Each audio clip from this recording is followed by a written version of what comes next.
The clutch on your drill, this set of numbers right here, is designed to make sure that you don't strip out a screw hole or drive a screw too deep. But on many drills, you're going to be missing out on your clutch's full potential unless you fix two specific settings. It's the difference between seeing your clutch work like this and like this. You need to leave! We'll also take a look at how your drill can be safer than using an impact driver for certain fasteners. Let's start by taking a look at how a chuck actually should work. So ideally, when you twist this barrel here and adjust these numbers on the clutch, what's going to happen is the higher the number, the more resistance it's going to take in order for the chuck or the bit to stop spinning. On a lower number like this, where it's on setting number 1, I should be able to just hold the chuck and it shouldn't spin. Okay, that's working. So this isn't moving at all. If I provide no resistance, however, it's going to spin just like normal. Now, as I turn this up, it's going to require more and more resistance, which is what my right hand is acting as here, in order to stop it. Yeah, see, that's already too much for me to be able to hold still. Now, that weird ratcheting sound you hear, the chuck is touching the motor assembly, but it's not actually engaging with it, so it's not going to be driven by the motor. Using the clutch on your drill is super handy. You can use it anytime that you don't want to risk stripping a screw hole, or if you don't want to over-tighten a fastener. So think about scenarios like this. Maybe you're assembling some furniture, and of course you don't want to overdo it with those screws. Maybe you're installing smaller size screws, or working in soft woods or soft materials. It's perfect for installing cup hinges, for hanging interior doors and installing the hinges on those, and driving screws into pre-drilled holes. If you haven't been using your clutch in situations like this, give it a try. I think you'll be pleasantly surprised with how well it works. As I mentioned before, there are a couple of settings that you have to get right in order to take full advantage of the clutch, and this is where a lot of people go wrong. Now, the first thing I see people do wrong on a regular basis is they're not using the right mode on their drill in order to engage the clutch. So if you have your mode with the drill icon, that's drill mode, that means the clutch is completely inactive. Same thing if you have your drill in hammer mode. So that's the one with the hammers on it, and it does not engage in any way the clutch. So the only place that the clutch works is when you're in drive mode, which is the one with the screw icon. If your drill does not have a screw icon, that actually is kind of a good thing. That means they're going with a style like this, where you have a hammer mode, but you have a drill mode. Typically, you just have a little arrow or a line and then a bunch of numbers. That means you cannot be in the clutch settings without being in drive mode, which is perfect. So there is no way to mess it up on this kind where the barrel does all of the switching of the modes as well. If it's got the numbers and the modes in line with one another, you can't go wrong. So that is the first setting to always check your mode selector. The second setting that makes a huge difference when you're trying to work with a clutch is what gear you're in.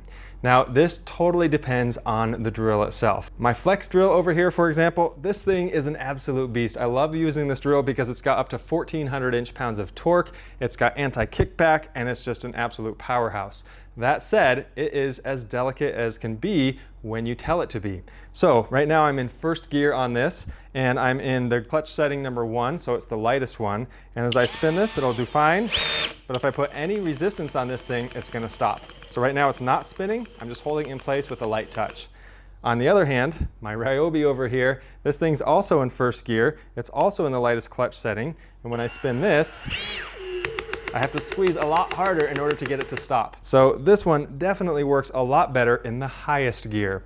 On the flex, doesn't matter what gear you're in, it's gonna work great. But on this one, if I switch to second gear, the highest gear, much lighter touch.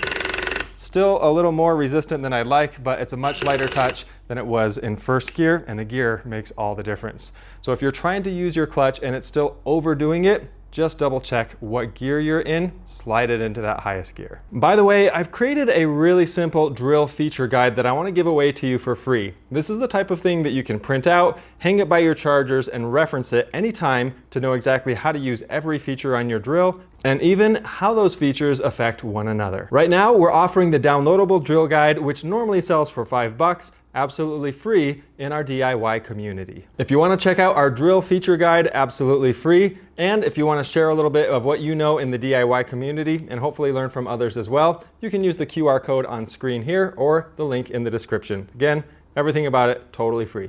It's hard to talk about this stuff without looking at this tool right here. This is my Festool Quad Drive. This is literally the most expensive drill I've ever purchased. Not only does it have 4 gears up here, hence the name Quad Drive, I'm kind of shocked that even with its nice electronic clutch that it uses, it actually has a really hard time being sensitive when it's in first gear. This is a woodworking drill, and so you'd expect this thing to be top of the line, and in many ways it really is. But the amount of resistance it takes to stop something on the lowest setting when I'm in first gear, that is a lot of squeeze I have to put on that thing. However, if I move it over into 4th gear or its highest gear, I can just barely touch it and it's gonna stop. That little beep that you hear, that's part of the electronic clutch function, which is another thing that's probably worth mentioning.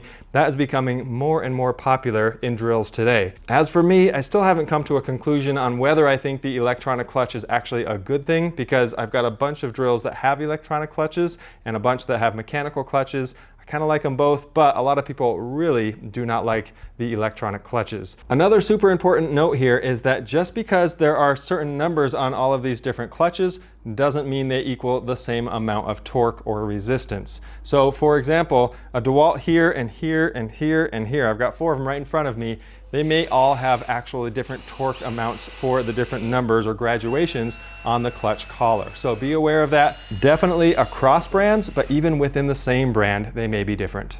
To show you the difference between the gears on certain drills, I've glued together some 1-inch blocks of MDF. Now I've done this because MDF is very consistent in its density. You're not gonna have knots or grain patterns or things like that to get in the way, so this should be a fairly apples to apples comparison. I'm just going to use some 2-inch construction screws here, and I've pre-drilled all of the holes with a 1/8 inch drill bit. So everything will have the exact same chance of going down the right distance based on both the clutch graduation as well as the gear. So all of these I'm going to do in both first gear and second gear, like you see here, and then I'm just going to put it in the lightest clutch graduation, number 1, in the clutch setting on the drive mode on the drill. So we'll try out first gear and second gear. Let's take a look.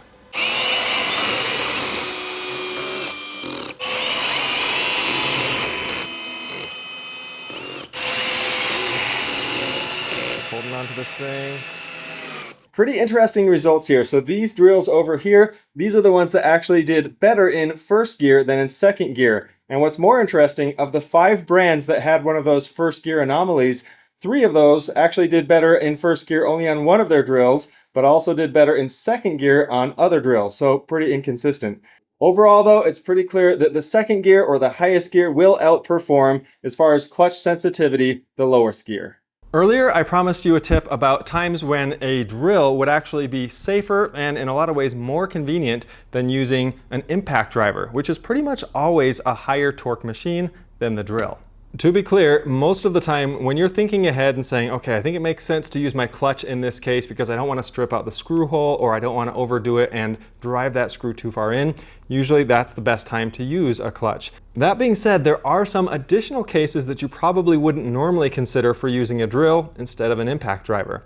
One of the big ones is if you're using a lag bolt or something with a larger head on it, and you're likely to snap that thing off, especially if you're going to a really hard or dense material like metal on metal, for example. What an impact driver will do is it will just go and go and go until it can't go anymore, and sometimes that means literally snapping the head off of a lag bolt or a fastener. However, if you use the clutch on your drill, you can make sure it gets to the fully seated position, but doesn't keep torquing after that and rip that head right off. So what did I miss? I love learning from you guys, and I know there's a lot I don't know. So if you've got some comments or some things you want to share, please leave those in the comment section below or share with us over in our DIY community. In the meantime, be sure to check out this video where you'll learn all about when to use an impact driver and when to use a drill. I'm Nils with LRN2DIY. Thanks for watching.